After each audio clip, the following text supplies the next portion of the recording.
हाय दोस्तों, अमारी यंसबीज royal YouTube channel में स्वागत छे। आजे आपणे जाणीशुं श्री गणेश चतुर्थीनी संपूर्ण कथा।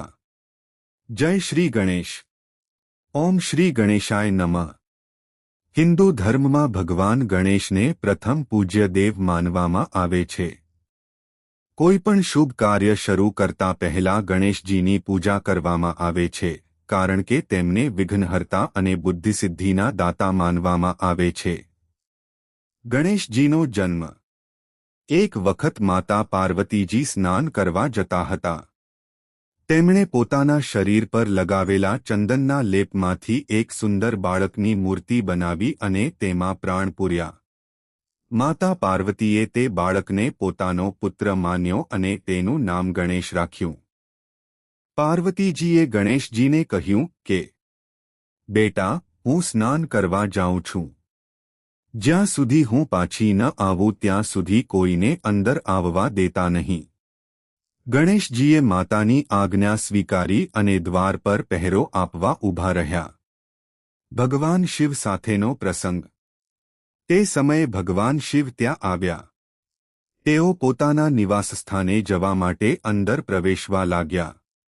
पण गणेशजीए माता पार्वतीनुं कहेवानुं आज्ञानुं पालन करवानुं हतुं अने शिव भगवानने। गणेशजीए तेमने रोक्या अने कह्युं, मारी माताए मने आज्ञा आपी छे के तेमनी परवानगी वगर कोईने अंदर प्रवेशवा देवानो नथी। भगवान शिवे समजाव्युं के तेओ पार्वतीजीना पति छे, परंतु गणेशजीए मातानी आज्ञाने सर्वोपरि मानी अने तेमने अंदर जवा दीधा नहीं। आ वातथी भगवान शिव अने गणेशजी वच्चे युद्ध थयुं। देवताओ पण आ प्रसंगथी चिंतित थई गया।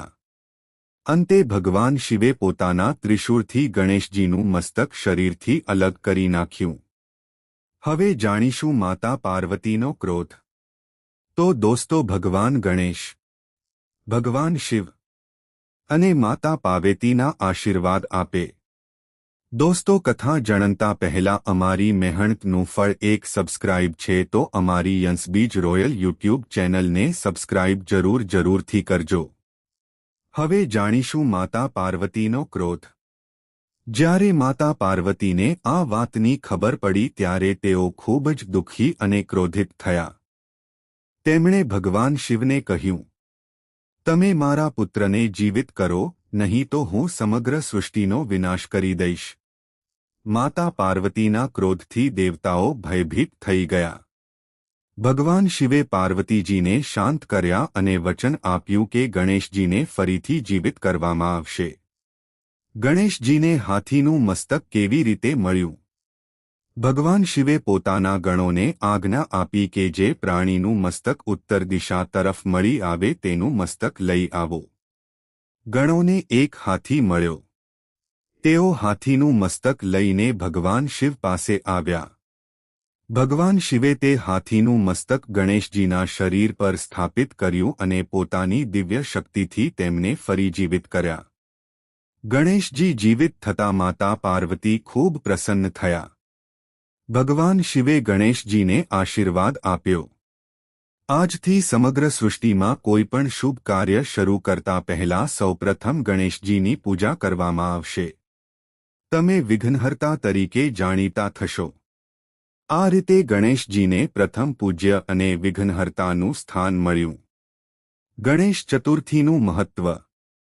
ભાદ્રવા સુદ ચોથના દિવસે ગણેશ ચતુર્થી ઉજવવામાં આવે છે। आ दिवसे भक्तो पोताना घरमां गणेशजीनी मूर्ति स्थापित करे छे। श्रद्धा अने भक्तिथी गणेशजीनी पूजा करवामां आवे छे। गणेशजीने दुर्वा, लाडू, मोदक, फूल अने फळ अर्पण करवामां आवे छे। ओम गण गणपत्ये नमः मंत्रनो जाप करवामां आवे छे। घणा लोको गणेश चतुर्थीथी अनंत चतुर्दशी सुधी गणेशजीनी स्थापना राखे छे अने त्यारबाद भक्तिपूर्वक विसर्जन करे छे। गणेशजीनी पूजा करवाथी शुं फळ मळे छे? धार्मिक मान्यता प्रमाणे भगवान गणेशनी भक्तिपूर्वक पूजा करवाथी जीवनमां आवता विघ्नो दूर थाय छे अने बुद्धि, ज्ञान, सुख तथा समृद्धि प्राप्त थाय छे। વિદ્યાર્થીઓ ગણેશજીને બુદ્ધિના દેવ તરીકે પૂજે છે. વેપારીઓ અને પરિવારજનો પણ કોઈ શુભ કાર્ય પહેલા ગણેશજીની પૂજા કરે છે. ગણેશજીની સાચી ભક્તિમાં સૌથી મહત્વનું છે શ્રદ્ધા, સદાચાર અને સારા કર્મ. દુર્વાનું મહત્વ. ગણેશજીને દુર્વા ખૂબ પ્રિય માનવામાં આવે છે. તેથી ગણેશજીની પૂજામાં દુર્વા અર્પણ કરવામાં આવે છે. ભક્તો માને છે કે દુર્વા અર્પણ કરીને ભગવાન ગણેશની પૂજા કરવાથી તેમની કૃપા પ્રાપ્ત થાય છે. મોદકનું મહત્વ. ગણેશજીને મોદક ખૂબ પ્રિય માનવામાં આવે છે. તેથી ગણેશ ચતુર્થીના દિવસે ગણેશજીને મોદકનો પ્રસાદ ધરાવવામાં આવે છે. મોદકને જ્ઞાન અને આધ્યાત્મિક આનંદનું પ્રતીક પણ માનવામાં આવે છે. ગણેશજીની પ્રાર્થના. હે વિઘ્નહર્તા ગણેશજી, અમારા જીવનના બધા દુઃખ અને વિઘ્નો દૂર કરો. અમને સદ્બુદ્ધિ આપો, સારા કર્મ કરવાની શક્તિ આપો અને અમારા પરિવાર પર તમારી કૃપા રાખો. હે ગણપતિ બાપ્પા, અમારા ઘરમાં સુખ, શાંતિ, સમૃદ્ધિ અને આનંદ રાખજો. ગણપતિ બાપ્પા મોર્યા. મંગલમૂર્તિ મોર્યા. ગણેશ ચતુર્થીનો આ પવિત્ર તહેવાર આપણને શીખવે છે કે માતા પિતાની આજ્ઞાનું પાલન, સત્ય, કર્તવ્ય અને ભક્તિ જીવનમાં ખૂબ મહત્વ ધરાવે છે. જય શ્રી ગણેશ. તો દોસ્તો મળીએ બીજા આવજી કથામાં અને તમને કથા કેવી લાગી તેના માટે એક કોમેન્ટ જરૂરથી કરજો.